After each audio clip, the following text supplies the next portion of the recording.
మంత్రి గారు సబ్జెక్ట్ కంటే పదం ముందు జగనన్న పదం వెనక జగన్ అదే ఎక్కువ చెప్పారు. నేను అధ్యక్ష మంత్రి గారు ఒక్క నిమిషం స్ట్రైట్ గా రెండు క్వశ్చన్స్. మంత్రి గారు అధికారులు చెప్పింది చదువుతున్నారు, ఫీల్డ్ లో జరుగుతుంది తెలుసుకుంటున్నారు, నాకు అర్థం కావడం లేదు. ఏదైనా సరే ఒక ప్రభుత్వంలో ఏ డిపార్ట్మెంట్లో రిక్రూట్మెంట్ జరగకపోయినా సరే మెడికల్ అండ్ హెల్త్లో జరగాలి అధ్యక్ష. ఈ ప్రభుత్వం వచ్చిన తర్వాత జరగకపోవడం వల్ల రేషనలైజేషన్ అని చెప్పి ఒక కొత్త పదం పెట్టి అధ్యక్ష ఇప్పుడు అన్ని పిహెచ్సిలకి ఈక్వల్గా ఎప్పుడు పేషెంట్లు రారు అధ్యక్ష. ఒక పిహెచ్సికి బాగా ఎక్కువ వస్తారు, ఒక పిహెచ్సికి చాలా తక్కువ వస్తారు. వీళ్ళు ఏం చేశారంటే పేషెంట్లు ఎక్కువ ఉన్న దగ్గర ఉన్నటువంటి డాక్టర్లను తీసి ఎక్కడో ఇంకొక దగ్గర రేషనలైజ్ చేయడం వల్ల ఆ పిహెచ్సిలో చాలా ఇబ్బందులు పడుతున్నారు. మీరు రేషనలైజేషన్ అని పేరు పెట్టి చాలా పిహెచ్సిలో ఈ ఈక్వల్ విధానం తీసుకురావడం వల్ల చాలా ఇబ్బందులు ఉన్నాయి.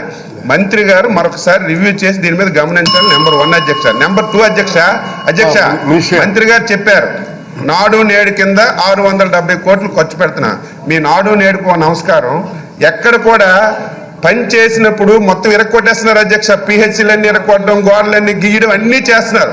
వాళ్ళకి పేమెంట్స్ ఇవ్వకపోతే ఏదో కొన్న నాలుగు ముందేస్తే ఉన్న నాలుగు కూడిపోయినట్టుగా ఆ భవనాలన్నీ ఎక్కడికక్కడ ఆగిపోయి పేషెంట్లు చాలా ఇబ్బంది పడుతున్నారు అధ్యక్ష. మీ దగ్గర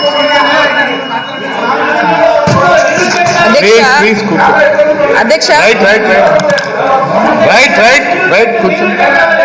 చెప్పండి అమ్మా. అధ్యక్ష గౌరవ సభ్యులు చెప్పండి అమ్మా చెప్పండి. అధ్యక్ష గౌరవ సభ్యులు ఎలాగో జగనన్న ప్రభుత్వం చేసినటువంటి మంచిని ఎలాగో యాక్సెప్ట్ చేయరు అధ్యక్ష.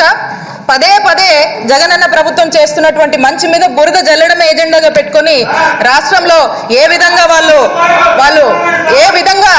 వాళ్ళు ముందుకు వెళ్తున్నారు మనమంతా కూడా చూస్తున్నాం అధ్యక్ష. ఒక మ్యానిపులేషన్ అధ్యక్ష. అట్లీస్ట్ మన సభ ద్వారా ఇప్పుడైనా తెలుసుకుంటారేమో అని చెప్పి క్లియర్ గా జీవో నంబర్లతో సహా కూడా చెప్తా ఉన్నాను అధ్యక్ష. రాష్ట్ర వ్యాప్తంగా కూడా మన జీవో నంబర్ 32 రిఫర్ చేసుకోమని చెప్పాము అధ్యక్ష. కాపీ కూడా వాళ్ళకి అందజేస్తాం అధ్యక్ష.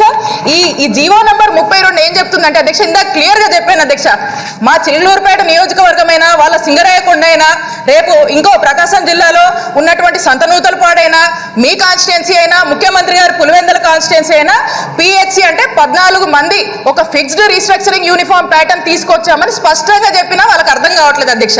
రెండోది అధ్యక్ష ఈ సింగరాయకొండలో వీళ్లకు సర్వీసెస్ తక్కువ అంటున్నారు అధ్యక్ష. వీళ్ళ హయాంలో అధ్యక్ష 2018 నుంచి 19 కాలంలోనే తీసుకుందాం అధ్యక్ష. వాళ్ళ పరిధిలో ఉన్నటువంటిది వాళ్ళు ఎంతమంది ఓపీలు చూసేవాళ్ళు అధ్యక్ష? 70 నుంచి 80 మంది చూసేవాళ్ళు. మరి ఈ రోజున పరిస్థితి రోజుకు 90 వరకు కూడా ఓపీలు ఈ రోజు చూస్తున్నారు అధ్యక్ష. మళ్ళీ అడిషనల్ గా పక్కన మనము అక్కడనే ఇంకొకటి మనము అడిషనల్ గా పిహెచ్సిని కూడా మనం అక్కడ శాంక్షన్ చేస్తున్నాం అధ్యక్ష.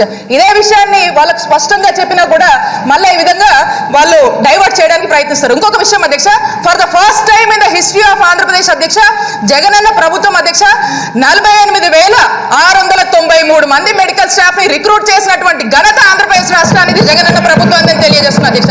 ఇవేవి కనబడవు అధ్యక్ష. ఒక్క డాక్టర్ ని తెద్దామని కానీ, ఒక హాస్పిటల్ రినోవేట్ చేద్దామని కానీ, ఒక కొత్త హాస్పిటల్ కడదామని కానీ, ఒక మెడికల్ కాలేజ్ తెద్దామనే కానీ కనీస ఆలోచన చంద్రబాబు నాయుడు ప్రభుత్వం చేయలేదు. పైగా వాళ్ళ అధ్యక్ష మాట్లాడతారు. దీన్ని బట్టి ఇప్పుడైనా కనీసం చెప్పేదైనా విని రాష్ట్రంలో జగనన్న ప్రభుత్వం చేస్తున్న మంచిని మీ ద్వారా వాళ్ళని తెలుసుకోమని రిక్వెస్ట్ చేస్తున్నాను అధ్యక్ష.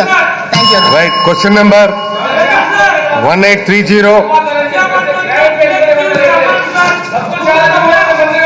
శ్రీమతి జొన్నలగడ్డ పద్మావతి, సర్వశ్రీ కైలే అనిల్ కుమార్, కొఠారి అబ్బాయి చౌదరి గారు. హోంశాఖ మంత్రి దయచేసి